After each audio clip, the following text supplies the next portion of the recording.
So here's the front crankshaft seal. Just drilled a hole in it and put a real skinny drywall screw into it gently with the Phillips screwdriver, not with the driver, not with the electric driver. So a couple cautions if you're doing this I would caution you about. The seals aren't consistent in the way their materials are inside, and you can't see where the metal reinforcement is. So a couple times it scared me pretty bad where I was drilling and all of a sudden the drill, and I was spinning it pretty fast, and all of a sudden the drill would dive and deflect to the inside or to the outside, and I was afraid I was going to scratch the crankshaft or the inside of the housing. And that's terrifying. So just drill super slow, light pressure, don't let the drill bit bend. Have good control of your drill, so if it does break through something, it's not going to go skewing off to the side or tangential off to the side and scratch something that you don't want to scratch. So, and then put the screw in by hand, just because it's not worth jacking something up. So this seal, these camshaft seals are a little bit wider than the crankshaft seal on this Xterra. So I was able to get the drill bit right in the middle, took my time, drilled all the way through carefully, and then backed it out slowly. And okay, so that's in. I'm sure there's lots of other ways to do this, but just get some side cutters here and pry out gently like that. And there comes the seal. And now we'll probably just do like this, pry against that. Okay. Alright. So on this side you can see that it doesn't focus very well, but you can see that the screw comes out far away from the camshaft itself. So I'm pretty confident that I didn't scratch it. Although the way it's bending like that, when it comes out, it's bending more toward the outside. The screw tip is. That's why you don't want to put the screw all the way in, but a couple good threads should be enough to bite it. And I'm using a much smaller drill bit than the shaft of this screw as well, so it seemed to work out well. Okay, good. Now I'm just going to clean this up on top here, and there's some kind of oil residue on top, and then I'll grease it up and put the new seals in. And I couldn't be happier. SKFs. Because I can get the...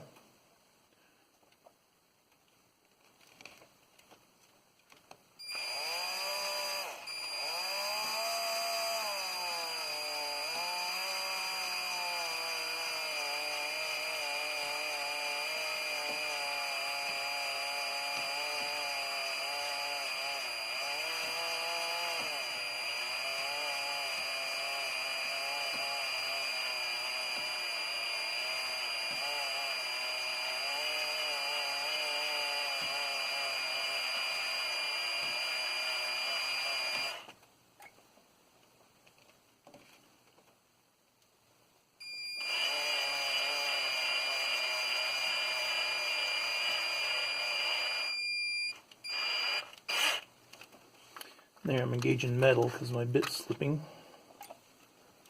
Just going to tighten it down here.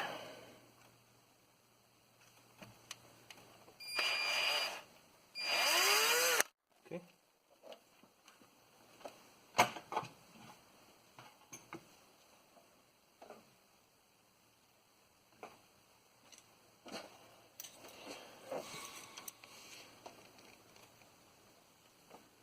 Now, we'll just turn this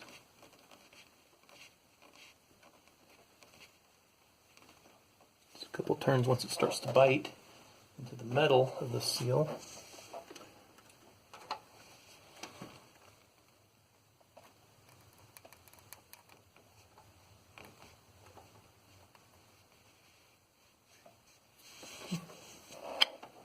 Ta-da! You can kind of see the tip of the screw right there. Didn't come through very far. So even if it did rock sideways, it shouldn't scratch anything. Now there may be something better to clean this with, but all this gunky oil, I'm just going to take some brake cleaner on a Q-tip and go around and see if I can clean this up so I have a nice clean sealing surface to put our on the outside and the inside. Just going to take a little bit of 600 and around it.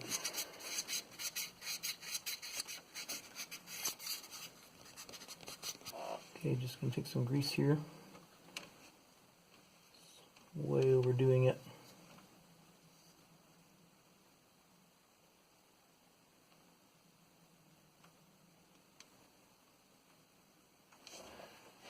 And I'll put some on the seal as well.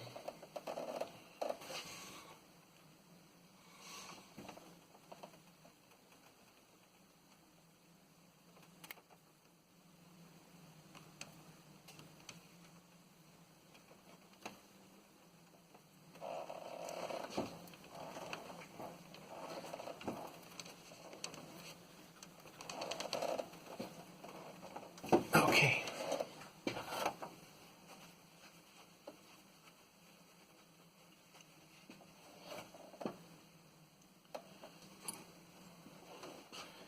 Now, gotta be super careful here, you don't overdo it.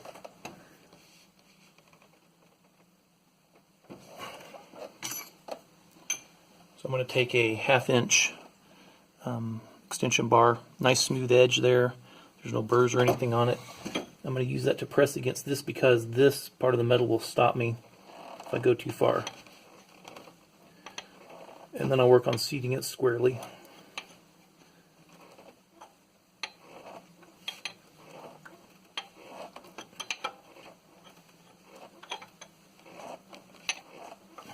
Okay. Sticking out a little bit on the top here.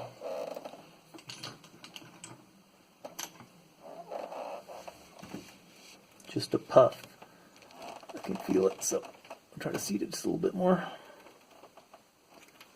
This is where it's going to be real easy to slip and overdo it, or if the seal gives, to push it way back inside there, which I don't want to do.